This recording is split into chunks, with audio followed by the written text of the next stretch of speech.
જય ગો માતા, વંદે ગો માતરમ. મિત્રો, ગાય, ગામડું અને ખેતી એ માનવ સભ્યતાનો પ્રાણ છે.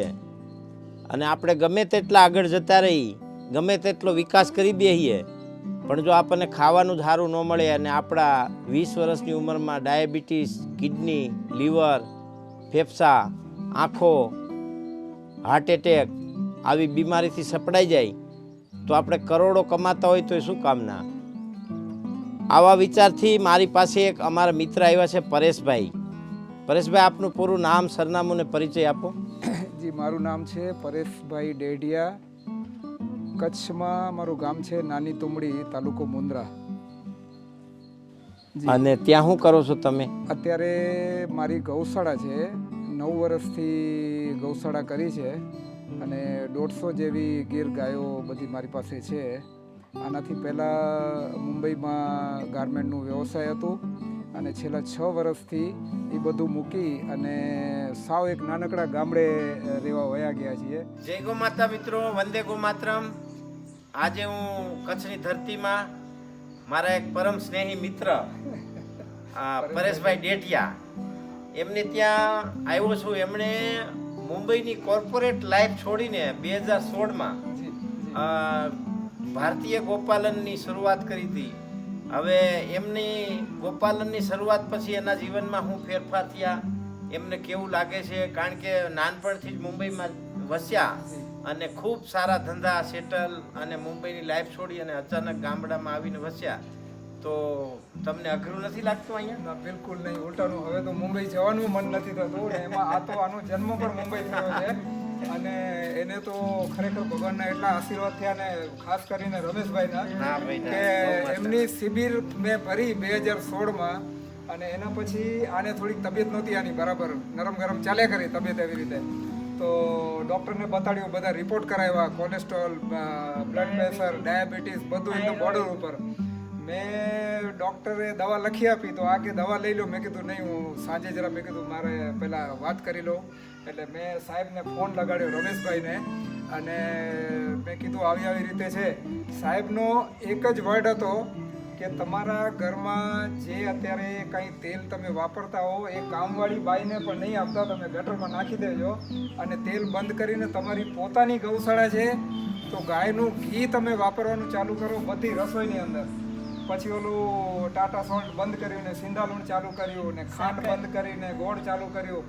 આ બધું 12 મહિના સુધી કર્યા પછી એકે જાતની દવા વગર આજ દિવસ સુધી એના બધા રિપોર્ટ નોર્મલ છે. કેવું લાગે છે હવે તમને? આમ મને સામે જોઈને જ આપ પ્રત્યક્ષ નિહાળી શકો છો કે મારે 1 પણ રૂપિયાની દવા વગર હું કેટલી તંદુરસ્ત છું.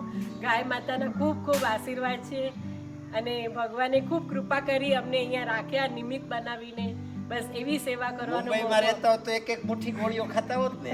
આખો ડબ્બો જિંદગીભર સાથે રહે. ઉઠી એટલે ડબ્બો ખોલવાનો, અહીંયા તો ઉઠી એટલે ઘીના દર્શન થાય છે. તો ગાય, ગામડું અને ખેતી, માણસ માત્ર બધી જાતના હિન્દુ, મુસલમાન, ખ્રિશ્ચન, ઈસાઈ કોઈ પણ માટે ગાય, ગામડું અને ખેતી એ ભારતીય નહીં સનાતન સંસ્કૃતિનું મૂળ છે. અને ગાય, ગામડું અને ખેતી એનાથી માણસ એકદમ તંદુરસ્ત, પ્રાણવાન, તેજસ્વી, નિરોગી અને સંપૂર્ણ રીતે માનસિક અને શારીરિક અને આધ્યાત્મિક ત્રણેય પ્રકારની ફિટનેસથી અને જીવી શકે. બરોબર ને?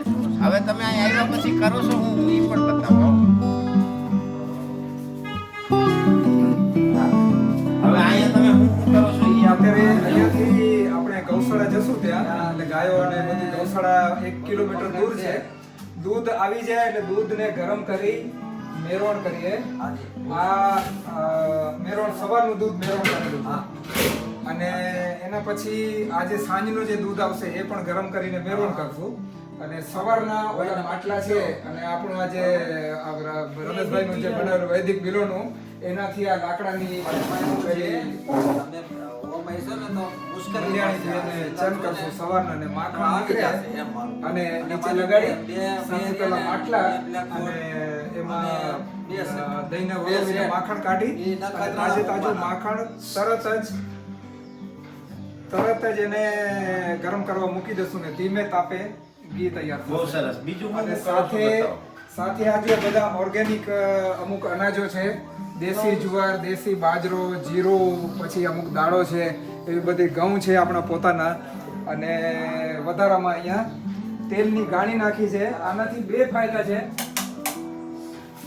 આ લાકડાની ગાણી, આમાં મગફળીનું તેલ એટલે માંડવીનું હા હા અને તલનું, એ બંને વસ્તુનું તેલ કાઢીએ છીએ ને આ જે ખોળ નીકળે એ ગાયોને ખવડાવવા માટે. આ ખોળ પણ માણસે ખવાય હા, માણસે ખવાય. હા. અને આમાં પાછી મહત્વની વાત કે આની અંદર જે મગફળી અને તલ જે વાપરું છું એ પણ 100% ઓર્ગેનિક. આ કંઈ બહુ મોટું કામ નથી, પણ જેટલું નાનું કામ થાય છે એ ચોખ્ખું થાય છે પૂરું એકદમ. બહુ સરસ, વેરી ગુડ. મિત્રો, આની પહેલા તમે મુંબઈમાં શું કરતા હતા? મુંબઈમાં તો મારે ગાર્મેન્ટનું કામકાજ હતું. વર્ષો સુધી મેન્યુફેક્ચરિંગ કર્યું છે ગાર્મેન્ટનું. હા.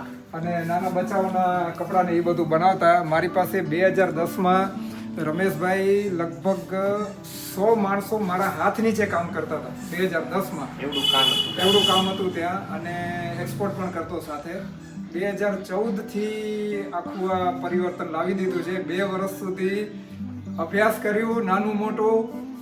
રમેશભાઈને ત્યાં ગોંડલમાં મેં શિબિર કરી છે, અને એના પછી આ બધું ગૌપાલન ચાલુ કર્યું. બહુ સરસ. એમને તો મુંબઈમાં ઈ ગાર્મેન્ટનો બિઝનેસ કેમ તમે હંકેલી લીધો ને એવો શું વિચાર આવી ગયો તમને અહીંયા આવી? બસ એટલે એક વિચારમાં એવું હતું કે ગામડે રહેવું હતું, પણ એમને એમ રહેવું નહીં ખાલી, કારણ કે એટલી તો મોટી ઉંમર નહોતી કે એમ જ રહી શકાય. તો કંઈક વિચારતા વિચારતા એવી પ્રેરણા થઈ કે ગાયો રાખું અને કંઈક આવું ગૌપાલન જેવું કરું. જમીન તો હતી ત્યાં. તો અત્યારે શું કરો છો ત્યાં? અત્યારે મેન તો ગૌશાળા છે, હા, અને એમાં ઘી બનાવવાનું કામ મુખ્યત્વે. પછી છાશ રોજની જે બને એનું સેલિંગ કરીએ. ગૌમૂત્ર, ગોબર એ પણ વેચાય. અને સાથે આપણે ત્યાં કોલ્ડ પ્રેસ લગાડી છે, લાકડાની ગાણી, જેમાં તલનું તેલ, મગફળીનું તેલ, ખોપરાનું તેલ, એ બધું તેલ બનાવીએ છીએ. એની સાથે જે દેશી આઈટમો છે, જેવી રીતે જુવાર, બાજરો, મગ, એ બધા પણ આપણે ઉગાવીએ બી છીએ. ને એવી જે ખેતી કરતા હોય છે ઓર્ગેનિક, ખરીદી લઈએ અને એનું સારી રીતે બધું સાફ સફાઈ કરીને. તો આખા ઘરને આવું ગમે કે તમને એકને જ ગમે? ના ના, આખા પરિવારને, મારા કરતા પરિવારને વિશેષ ગમે છે. ઉલટાનું એવું થઈ ગયું છે અત્યારે તો. હું તો આખો દિવસ મારા કામમાં તો પરાઈને લઈ આવી છે ને તમે? ના, એટલે આ દીકરીઓની પ્રેરણા વધારે. તમારું નામ શું છે? મારું નામ જીનમ ડેડિયા છે. અને તમે શું કરો છો?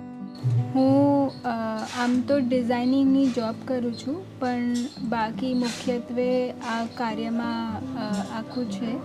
તો આ બધું સંભાળવું, સોશિયલ મીડિયા પર લાવવું, પ્રોડક્ટ ડેવલપ કરવા, કસ્ટમરને સાચવવા, એ બધું કામ કરું છું. તો ગૌશાળામાં જવાનું થાય તો જાઓ? હા, ગોબર ઉપાડવાનું થાય તો કરું. આ વાછડા જન્મે ને ખોટું કહેતા નહીં હો. હું પછી આવીને વિડીયો ઉતારીશ હો. એની પાસે વિડીયો છે બધા. હું કરું છું. બહુ સરસ, બહુ સરસ. અને સાહેબ, બચ્ચું જન્મ્યું હોય ને, ઘણી વખત ગાયના આંચળ જે ઓલા જાડા હોય ને ન ધાવી શકે ને, તો આ બધું દૂધ લઈ કરીને એમને ધવડાવે થાય પાછા વાછડાઓને નાતે બધું. તો તમે તો આજની યુવા પેઢી તો બધા ફેશનમાં જીવો મુંબઈમાં, તો એ બધું મૂકીને પાછી અહીંયા ક્યાં આવી ગયા પાછા? એ થોડાક સમય સુધી જ રહેવાનું છે. આ જે છે એ બેઝ છે ને, એને અમે ઊભું નહીં કરીએ તો એ આગળ નહીં જાય. તો તમે મતલબ તમે એવું વિચારો છો કે આને મોટા પાયે લઈ જઈશો ને, મતલબ આખા દેશમાં અને પરદેશોમાં ફેલાઈશું ને એવું? એમ આની જે નોલેજ ને પ્યોરિટી છે એ જેટલા પણ સ્કેલ પર હશે, પણ એ વધારેમાં વધારે લોકોને સામે આવે, એની અવેરનેસ આવે. લોકો આખી દુનિયાથી અહીંયા એ જોવાને એક્સપિરિયન્સ કરવા આવશે. આપણે ક્યાંય જવાની એ નથી, પણ આને સાચવવાનું છે એ નક્કી છે. બહુ સરસ. મિત્રો, આ યુવા અને યુવતીઓ માટે પણ પ્રેરણાદાયક છે. આ જીનમબેન ડેડિયા પરેશભાઈના દીકરી છે. નાના દીકરી? મોટા? નાની દીકરી છે. અને એમણે સ્વયં પોતે ઇન્ટરેસ્ટ છે. કેટલી ઉંમર છે તમારી? 26. 26 વર્ષની ઉંમરમાં એમણે એવો વિચાર કર્યો છે કે ગાય ગામડુંને ખેતી સાથે જીવવું, અને ગાય ગામડુંને ખેતી દ્વારા ઉત્પાદન થયેલી વસ્તુ એનેથી આખા ભારતને તંદુરસ્ત રાખવું, એવી નેમ સાથે કામ કરે છે. તો આ બેન કરતા હોય તો આપણે પણ કેમ ન કરી શકીએ એવું વિચારવું જોઈએ. અને આ વાતને વધુમાં વધુ આ દેશ દુનિયામાં પ્રસરાવવી આપણું કર્તવ્ય છે. જે જગ્યાએ જે માણસ હોય ત્યાંથી જે પ્રકારે મદદ થાય એ પ્રકારે આવા પરિવારોને મદદ કરવી. આવા પરિવારો પાસેથી વસ્તુ ખરીદવી એ પણ એક મોટી મદદ છે. આવા પરિવારોને મોટિવેટ કરવા, આવા પરિવારો માટે 2 શબ્દ સારા બોલવા એ મારી તમારી બધાની ફરજ છે. આ વિડીયો જોયા પછી કોઈ તમારા સુધી પહોંચવાનો પ્રયત્ન કરે તો કેવી રીતે પહોંચી શકે? આ જગ્યા ક્યાં છે અને લોકેશન અને સરનામું? મારું કનકધારા ઓર્ગેનિક કલ્ચર અને કનકધારા ગીર ગૌશાળા આ નામ છે. એટલે યુટ્યુબ ઉપર કે ઇન્સ્ટાગ્રામ ઉપર કે ફેસબુક ઉપર બી સર્ચ કરો તો મળી જાય. અને મારું નામ છે પરેશ ડેડિયા અને મારા નંબર છે 9137243335. મિત્રો તમે પણ આવું કરી શકો. પરેશભાઈ, ઉંમર કેટલી છે તમારી? અત્યારે 55 છે. 55 વર્ષની ઉંમરમાં માણસ આવું કરી શકતા હોય તો તમે દેશના યુવાન, દેશ માટે કામ છે, આ દેશનું કામ છે. તમે સારી ક્વોલિટીની પ્રોડક્ટ તૈયાર કરો. ઘી, દૂધ, અનાજ, કઠોળ, શાકભાજી ઉત્તમ ગુણવત્તાના ઝેર મુક્ત, એનાથી પ્રાણવાન અને તંદુરસ્ત સમાજનું નિર્માણ થઈ શકે. એટલે આ એક સામાન્ય કાર્ય નથી. ભલે નાનું લાગે પણ વિશ્વનું સૌથી મોટું પુણ્યનું કામ છે. તમે દરરોજ 51 માળા કરો એના કરતાં પણ વધારે પુણ્ય છે કે તમે કોઈ માણસને સારી અને તંદુરસ્ત વસ્તુ આપો, ઝેરમુક્ત વસ્તુ આપો, બીજાનું જીવન બચાવો, સમાજ બચાવો અને દેશ બચાવો. જય ગૌ માતા, વંદે ગૌ માતરમ, ભારત માતા કી જય.